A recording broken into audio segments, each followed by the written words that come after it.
is the second thing? Now we've done the same thing between the couples. Now I want you to do it for the adolescents. I remember when we invited one family, and then we are asking, especially ask for the fathers, how old is your son?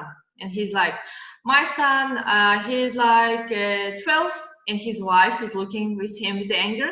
Okay, no, 11, I guess. Okay, I know he's 13. Like, here's some parents who maybe sometimes even confuse the age of their kids. And now let's make the quick quiz about your kids.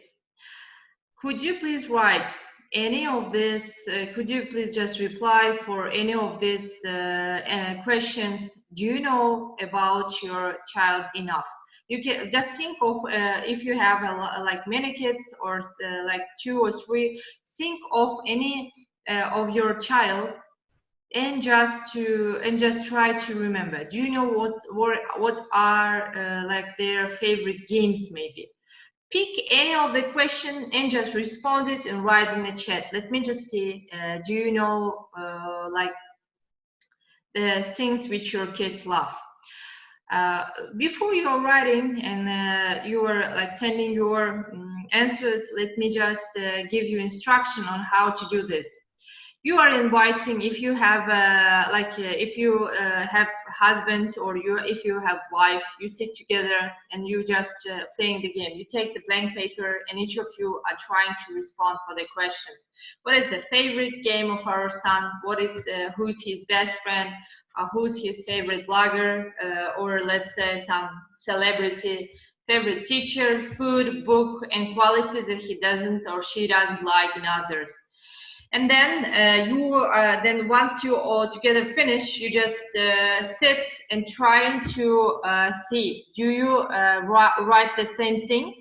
And then you're coming to your son, but you shouldn't like force them, but just nicely in a easy manner, just ask for the right answers. And let's check us. Do we have enough information about our kids? Do we know what they love?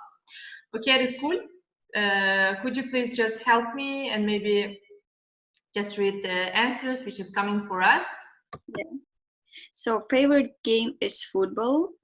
So hide and seek, puzzle. Favorite food is potato and sausage. I think yes I am. Concentration game. Best friend Rowan. Favorite teacher is Henrik. Favorite food is spaghetti. Okay, thank you very much, Rizkul. So let's just do it with your spouses and then ask your child as well.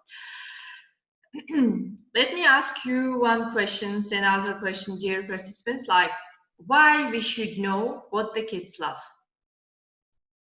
Like why I should know which celebrity our kids like why it's matter, why we should know this, why I need to know about their favorite food or favorite book or like about favorite game.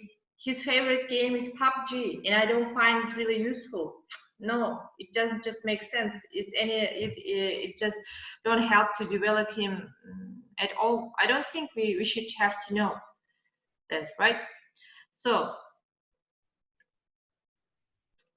Rizkul, could you help me to read the answers which is coming?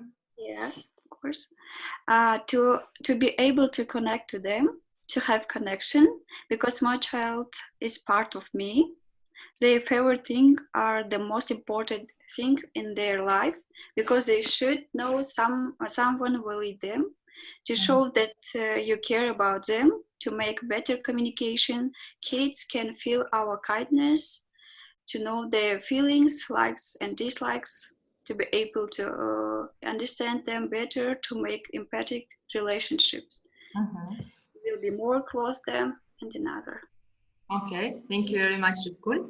So let me just give you another my opinion. All of you mentioned, like all of your answers is right, is to enhance our communication with them, right? But I would just use one word: limbic brain. In adolescence, the limbic brain is super active. The kids tend to be super highly emotional.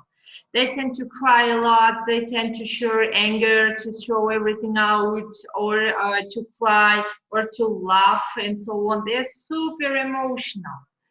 So if you want our kids to accept the things which we respect, to do the things which we find useful, we should do the things, we should know what they like actually as well.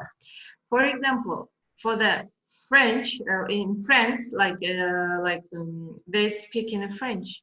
In China, they speak Chinese, right? In Russia, they speak Russian. Adolescents speak in a language of emotions. So usually we see the parents who are telling like, why are you reading this stupid book? You shouldn't read that. It's not helpful at all. Let me give you some other book. When I was young, just like you, I used to read this kind of super useful books, and you should do it as well. Kids don't want to be criticized. During especially adolescent time, the kids tend to be more like they have less tendency to accept the criticism. That is why, for example, we see the statistics where the kids are becoming successful on the lessons, not of their best subject they like, but on a subject of their favorite teachers. I used to have one student who she wouldn't study at all, but when for the other year there was a new teacher from biology. She used to be so nice with the kids, and this girl who didn't study at all, just because she liked her biology teacher, she used to attend for the Olympiad, and she applied and she get accepted for the biomedical engineering. And it's just because she liked her biology teacher. And especially for the adolescents, we shouldn't try to criticize them more, because they tend to have a lot of stress hormones like noradrenaline and then cortisol as well. So when we are talking to them like, oh, you're playing PUBG. What is this games? It seems really interesting. You look so interested. Let me try as well. Can I play it as well? No, mom, you don't like it. It's really hard. I think you won't like it. No, let me just try. I heard about it a lot. Everybody's talking about that game. I want to try it more. Really? Do you also want to play PUBG with me? Of course. You see, you are like you seem really interested in that game. Maybe I'll find it interesting as well. So when you are doing these kind of things, they tend to be more open to accept our things. For example, they are reading a book, and it's just for you, it just doesn't make any sense. But you should say, can I read it as well? So more you talk with, so more you know the things which kids like, and maybe you will try some of them. It will help you to make really strong connection between you and your child. So I would recommend you to play other game. And what you should do, you just also take the piece of paper, and then you write the name of each of your members. And let's say one name is your son, Tim, right? And then here is the name of the team, and your other kids, you write like mother, father, and Jess, and so on, right? The names of all family members. And for the team, you just take the paper, and for example, I'm picking up pen of the paper, it's name of the team. And since here is the name of the team, for this weekend, team is telling what we will do during the weekends. It's the term of the team. And he said, I want to play PUBG all together, and we are going to cook pizza together. And if you don't like pizza and you don't find it useful and you hate PUBG, still you have to do that. It's really important for you all to be involved in this process, and it will make the kids so happy.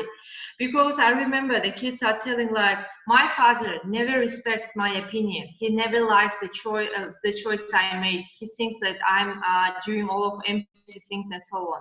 But believe me, I would guarantee you that if you will do this kind of activity,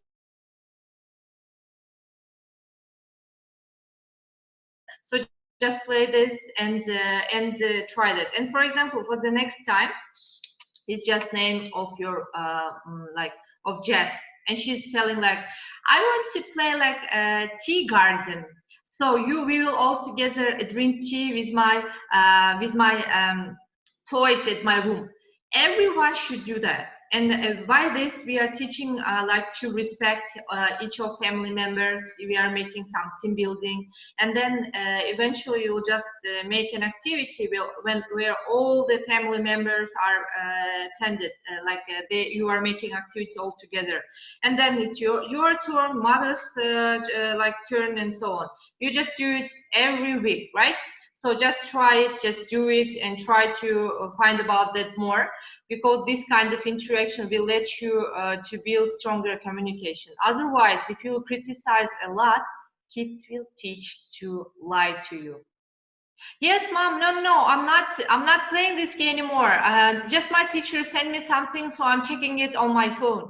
Adults start to lie, not because they are liars, but because they are afraid of their parents, maybe, or they're afraid that you won't like the things which they are going to share with you.